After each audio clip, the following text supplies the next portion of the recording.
Pada tanggal 15 November 1977, seorang wanita berusia 13 tahun bernama Megumi Yokota yang pada saat itu sedang mengikuti ekskul badminton di sekolahnya di daerah Niigata tiba-tiba menghilang tanpa jejak. Megumi beserta keluarganya baru saja pindah ke Niigata dari Hiroshima. Ayahnya yaitu Shigeru Yokota bekerja di Bank of Japan, jadi setiap 4 atau 5 tahun dia dipindah tugaskan, sehingga Megumi dan keluarganya hidup berpindah-pindah. Di dalam rumah, Megumi tinggal bersama ayahnya Shigeru Yokota, ibunya Saki Yokota, dan dua adik kembarnya yaitu Takuya dan Tetsuya Yokota. Megumi adalah anak yang tadinya pemalu, tapi setelah pindah ke Niigata, dia mulai berani membuka diri dan mulai mengikuti ekskul-ekskul di sekolahnya. Salah satunya adalah ekskul badminton yang sangat dia gemari. Biasanya setelah selesai mengikuti ekskul badminton, sekitar jam 6 sore Megumi sudah pulang ke rumah. Tapi pada hari itu tanggal 15 November 1977, sudah lewat jam 7 malam Megumi belum juga pulang, dan ibunya mulai khawatir, karena biasanya Megumi akan mengabari jika dia akan pulang telat. Tapi pada hari itu Megumi tidak mengabari ibunya apapun.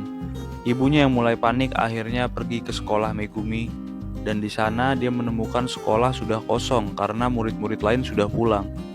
Saki Yokota yang saat itu mulai panik akhirnya mencoba menelpon teman-teman dekat Megumi.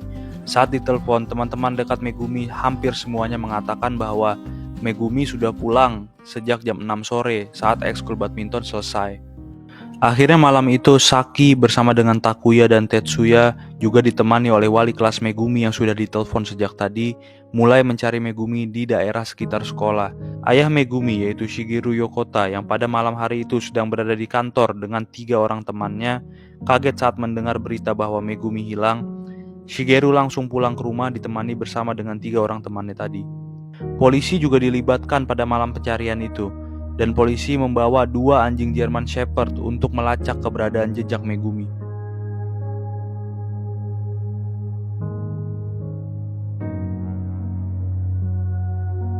Dari hasil investigasi dan pelacakan anjing Shepherd mengenai jejak Megumi, dinyatakan bahwa Megumi sebenarnya pulang pada malam hari itu bertiga dengan temannya. Tapi di sebuah perempatan mereka bertiga berpisah, meninggalkan Megumi sendirian yang tiba-tiba menghilang. Karena sudah tengah malam, polisi pun akhirnya menyudahi pencarian Megumi pada malam hari itu dan dilanjutkan keesokan paginya.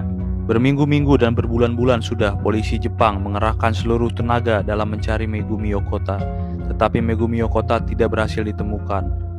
Polisi mencari dengan cara menanyakan dari rumah ke rumah, menyisir seluruh daerah di Niigata untuk mencari keberadaan benda-benda milik Megumi, dan bahkan mengirimkan para penyelam untuk mencari Megumi yang mungkin saja jasadnya ada di dalam laut, tetapi tidak menemukan hasil apa-apa. Saking lamanya pencarian, pada tahap ini orang tua Megumi memiliki keyakinan bahwa mungkin saja pada malam hari itu Megumi ditabrak oleh seorang pengemudi yang mabuk, lalu jasadnya dibuang untuk menghindari permasalahan. Dan polisi pun menyadari kemungkinan adanya hal tersebut terjadi. Tetapi teori itu dibantah karena pada malam hari itu polisi melakukan investigasi dan tidak menemukan bekas kecelakaan apapun di jalanan di daerah Niigata.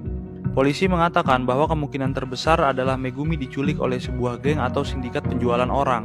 Tetapi Saki Yokota tidak mempercayai itu. Dia malah mengatakan kepada polisi bahwa Megumi dulu pernah menyatakan bahwa dirinya depresi dan ingin sekali pergi kabur meninggalkan rumah. Nah, karena pernyataan Saki tadi, akhirnya polisi beserta dengan keluarga Megumi mencoba melacak keberadaan Megumi dengan cara mencari dari data penumpang yang ada di kapal feri ataupun pesawat di sekitar daerah Niigata. Dan hasil pencarian itu masih sama, mereka belum berhasil menemukan Megumi. Megumi-chan, あなたが本当に自分で出ていくとはどうしても思えません。暗い道で何かがあったんじゃないかと、そればかり思って、どんな辛い思いで暮らしているのかと思うと、もう本当にどうしていいかわからない状態です。どうぞ元気でいるのなら、たった一言でいいですから、電話なり、はがきの一本なり。Pada tahap ini, kedua orang tua Megumi sudah sangat putus asa. Mereka pun setiap malam membiarkan lampu di rumah menyala dan tidak pernah mengunci pintu, sambil berharap bahwa Megumi akan kembali dengan sendirinya. Akhirnya setelah 6 tahun hilangnya Megumi, Shigeru Yokota diminta oleh Bank of Japan untuk pindah ke Tokyo. Dan mereka berpikir bahwa mungkin kepindahan ini akan menjadi awal yang baik bagi kehidupan baru mereka tanpa Megumi. Tetapi sesampainya di Tokyo, kedua orang tua Megumi tidak bisa menahan tangis setiap kali mereka melihat anak-anak seumuran Megumi yang sedang bermain di taman dekat apartemen mereka.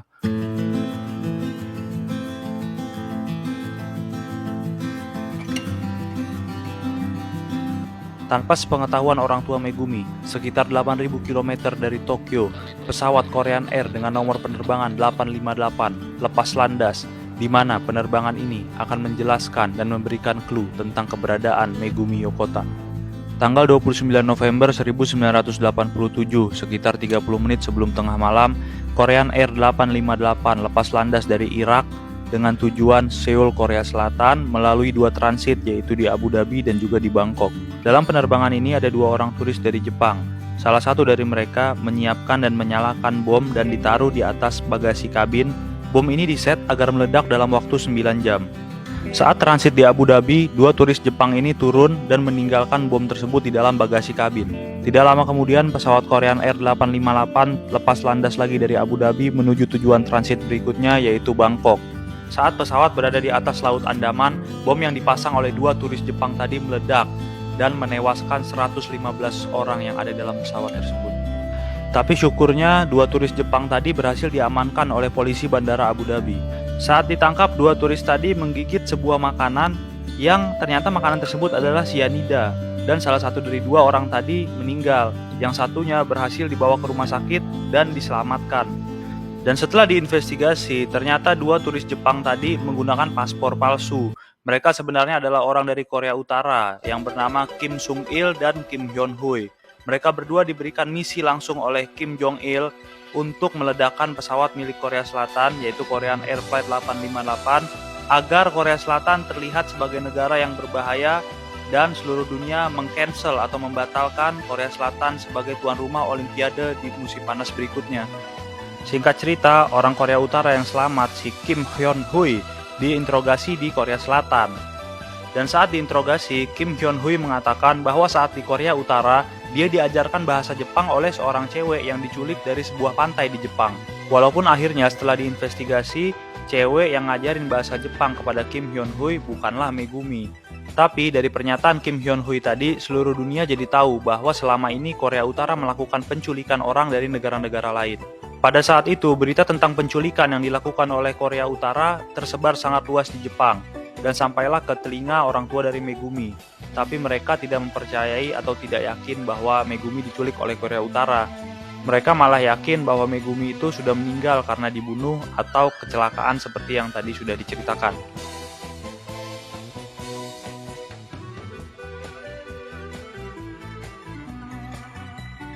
Sampai akhirnya di tahun 1997, setelah 20 tahun berduka karena hilangnya Megumi, tiba-tiba keluarga Yokota kembali menjadi sorotan publik. Semuanya dimulai karena satu panggilan telepon.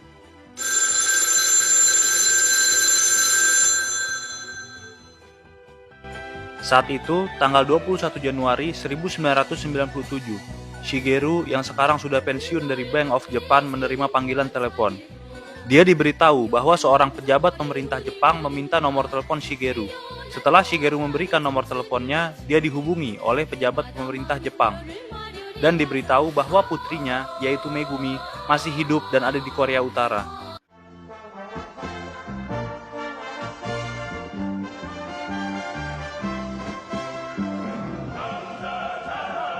Pria pejabat pemerintahan Jepang itu adalah Tatsukichi Hiyomoto.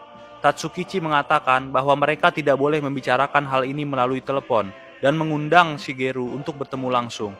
Pada pertemuan itulah Shigeru diberitahu ada bukti kuat yang menunjukkan bahwa sejak tahun 1970-an Korea Utara telah menculik warga negara Jepang dan Korea Selatan, dan mungkin saja Megumi pada tahun 1977 menjadi korbannya. Tetapi setelah 20 tahun menaruh harapan tinggi pada setiap petunjuk tentang Megumi dan selalu dikecewakan, membuat keluarga Yokota sulit mempercayai bahwa hal tersebut benar. Namun, ada sesuatu yang membuat mereka sedikit percaya, yaitu sebuah wawancara dengan mata-mata Korea Utara yang bernama Mr. An. Mr. An mengklaim bahwa saat hari peringatan Partai Pekerja di Korea Utara, dia melihat seorang wanita berusia 25 hingga 27 tahun yang berpenampilan seperti orang Jepang. Dan dia ingat bahwa salah satu instrukturnya memberitahu bahwa wanita tersebut dibawa dari Niigata, Jepang. Saat ditanya kapan dan bagaimana wanita tersebut diculik, Mr. An mengklaim bahwa 3 agen rahasia Korea Utara sedang berjalan di Niigata ketika mereka melihat gadis tersebut. Dan karena takut gadis tersebut melaporkan bahwa telah melihat mereka akhirnya menculiknya. 3 agen rahasia ini bingung saat gadis tadi tidak berhenti menangis di kapal menuju Korea Utara. Mereka baru saja menyadari bahwa yang mereka culik adalah seorang anak-anak. Di dalam interview itu, Mr. An juga bilang, setelah tiba di Korea Utara, Megumi tidak berhenti menangis dan menolak makan. 3 agen rahasia tadi dihukum karena menculik seorang gadis berusia 13 tahun. Dan untuk Megumi, dia diberitahu jika dia belajar bahasa Korea dengan cukup keras, maka dia akan dipulangkan. Tetapi saat Megumi mengetahui bahwa itu semua adalah kebohongan, Megumi menjadi depresi dan sering menyakiti dirinya sendiri sampai beberapa kali masuk rumah sakit. Kemudian, saat Megumi sudah berusia sekitar 20-an, Mr. An mengatakan bahwa dia tampak ramah dan mudah berbaur dengan masyarakat Korea Utara. Kata Mr. An, Megumi memiliki wajah bulat dan penuh, serta rambutnya lurus dengan poni di dahi. Dia tinggal di dekat universitas dan menjadi seorang guru bahasa Jepang, jadi dia hidup dengan cukup nyaman di Korea Utara. Wawancara mengejutkan ini menarik perhatian media, dan ini adalah pertama kalinya pemerintah Jepang mengakui secara terbuka bahwa beberapa warga negara Jepang yang hilang mungkin telah diculik oleh Korea Utara.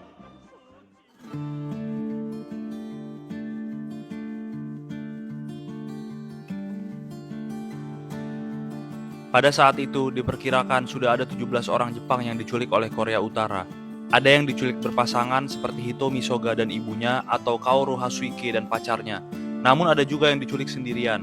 Biasanya orang yang berada di dekat pantai atau sedang berjalan sendirian di malam hari.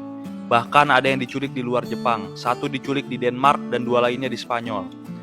Berdasarkan pernyataan yang diberikan oleh para pembelot Korea Utara, para korban penculikan digunakan untuk mengajarkan keterampilan bahasa dan perilaku sehari-hari kepada mata-mata dan agen rahasia Korea Utara. Namun demikian, seiring berlalunya waktu hingga tahun 2000-an, tekanan publik terhadap penculikan tersebut semakin meningkat. Dan dengan itu, Perdana Menteri yang baru terpilih yaitu Junichiro Koizumi mengambil pendekatan yang lebih tegas dan belak-belakan terhadap masalah penculikan. Dan pada tahun 2002, dia diundang ke Korea Utara untuk bertemu dengan Kim Jong-il guna membahas masalah antara kedua negara. Perbincangan ini kemudian mengarah pada serangkaian peristiwa yang tidak terduga, yang pada akhirnya mengungkap dugaan nasib warga negara Jepang yang diculik. Tidak diketahui secara pasti apa yang dibicarakan antara kedua pemimpin ini.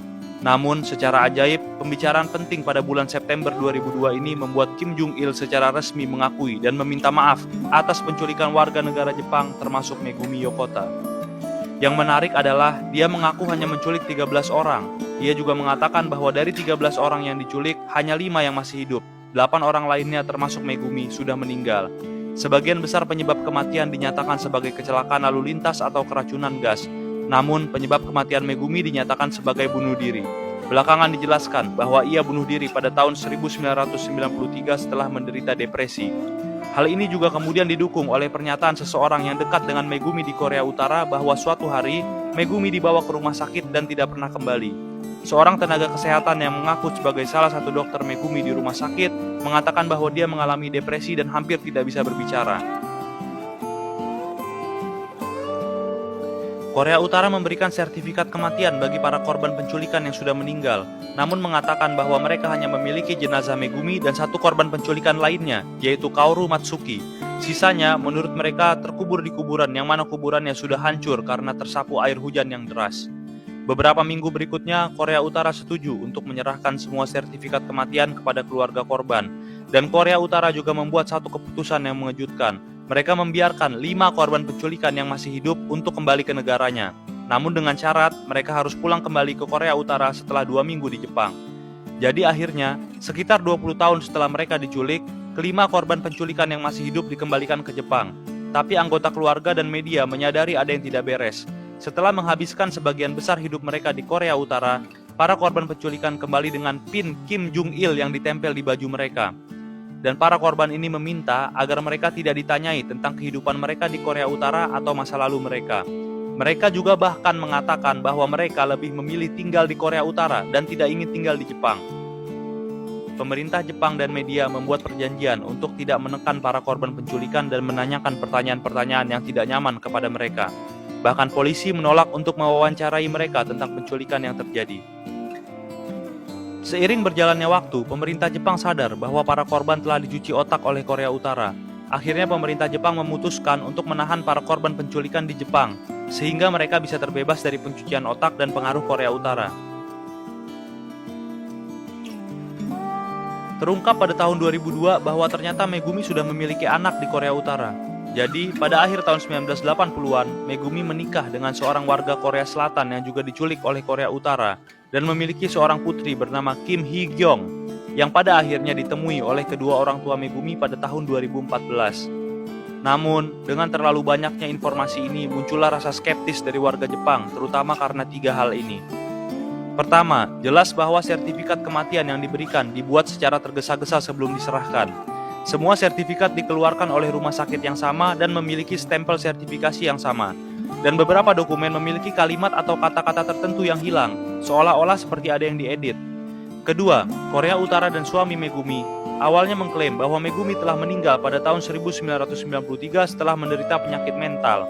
Namun beberapa orang Jepang yang diculik dan berhasil dipulangkan mengatakan bahwa mereka ingat pernah melihat Megumi pada tahun 1994. Dan yang terakhir, ada kejanggalan pada jenazah Megumi. Pada tahun 2004, Korea Utara telah menyerahkan apa yang mereka klaim sebagai jenazah Megumi yang sudah dikremasi.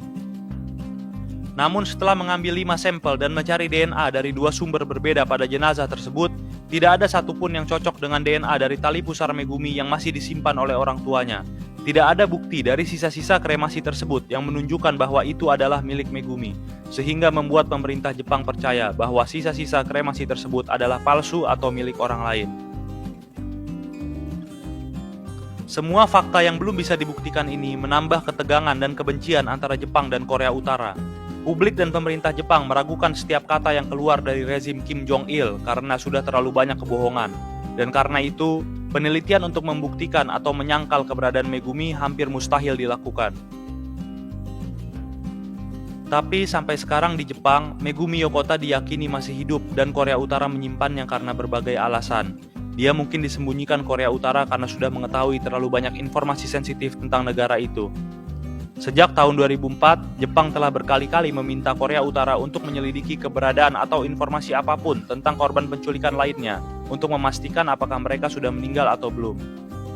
Tetapi setiap diminta, Korea Utara selalu menyajikan informasi yang tidak lengkap dan informasi yang tidak didasari bukti-bukti nyata. Dalam beberapa tahun terakhir, Jepang juga mencoba untuk merekrut bantuan internasional, terutama dari Amerika Serikat dan Korea Selatan. Namun sekali lagi, walaupun dengan tekanan dari komunitas internasional, Korea Utara tetap mempertahankan pendiriannya mengenai masalah ini.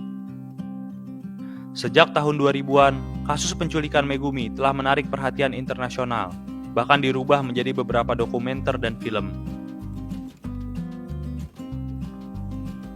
Pada tanggal 5 Juni 2020, Shigeru Yokota meninggal dunia. Dan hingga hari ini, misteri keberadaan atau keadaan anaknya, yaitu Megumi Yokota, masih belum terpecahkan.